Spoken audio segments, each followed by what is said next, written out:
I'm Huon Hooke, and this is The Real Review. The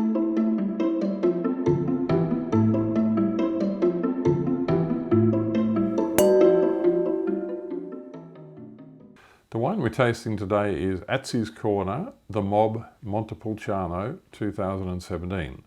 This is from the Barossa Valley.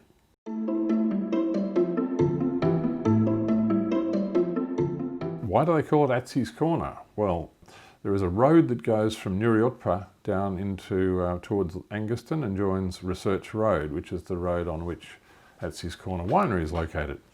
In the old days when they were building this road, they would have had to put the road right through the centre of the Atze family's house if they were going to make it in a straight line. And of course the Atze family thought, we don't want this. How about you blokes put a bit of a kink in the road and go around our house? And the guys building the road said, we'll do that as long as you fling us a few flagons of port.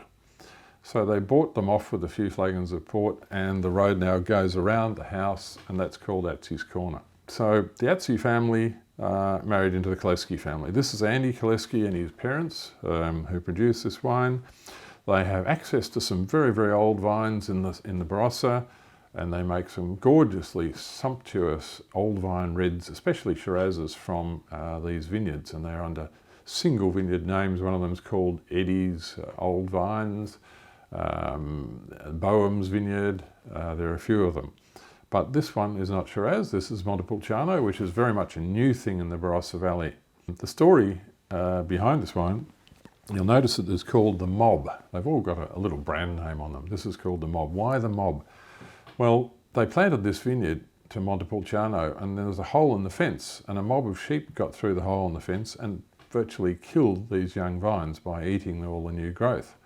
It took another 2 or 3 years before they could get a crop off these vines, and that was only a few years ago, 2012. Ever since then they've been making wine off it, but because the mob of sheep nearly killed it, they decided to call it the Mob. Every wine has to have a story, doesn't it?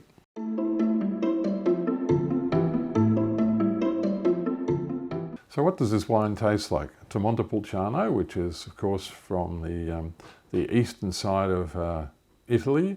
The Abruzzi is the region that it is most famous for. Montepulciano d'Abruzzo is the famous wine of Italy made from this grape. The Barossa, why not? It's a good climate for growing these sorts of grapes. It's not that dissimilar to the centre of Italy. Colour, wow, the colour is deep and dark and very purple on the rim. Exactly what you'd expect of a young red wine. It's still quite young, it's 3 years old. Let's have a smell.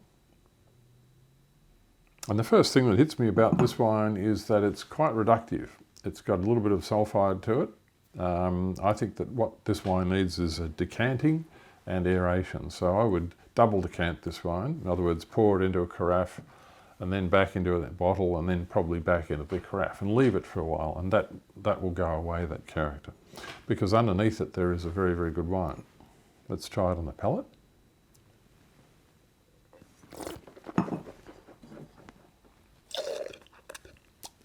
And straight away you can taste that this is actually a really, really good wine, which just is a bit young and needs a bit of air. A lot of black fruits there, a lot of richness, a lot of body. It's a full-bodied wine. Very vibrant, lots of tannin, lots of intensity, concentration, lushness, blackberries and dark plums. A big full-bodied Barossa red. That's a terrific wine. And I think that it's good that it's now nearly 4 years old. This wine will take some age. It's probably not a wine that I would have drunk when it was very, very young, because it's so full-bodied and quite strong in tannin. But that is a really good food wine which will just get better with a bit of age.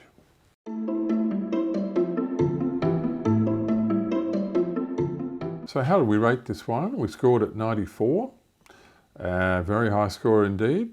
And it's a top rank wine. It's number 2 out of 16 Montepulcianos from South Australia that we tried in that vintage, 2017. It's a $35 wine, so it's very good value for money.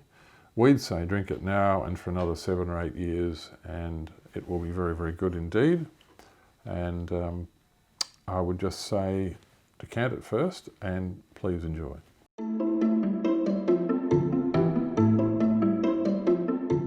So what kind of food would you serve with a wine like this? We did ask Andy Koleski, who is the vigneron and owner, and his winemaker Ryan Johns, what they would recommend. And they can't get away from the sheep theme. That's the thing. They said, well, because the sheep nearly killed the vineyard, we would have to put a lamb on the spit for this and serve that lamb with a nice blueberry sauce or even a dark chocolate pepper sauce. Now, I don't think I've ever had a dark chocolate pepper sauce, but it sounds pretty interesting, and I'm willing to give it a try. Good health.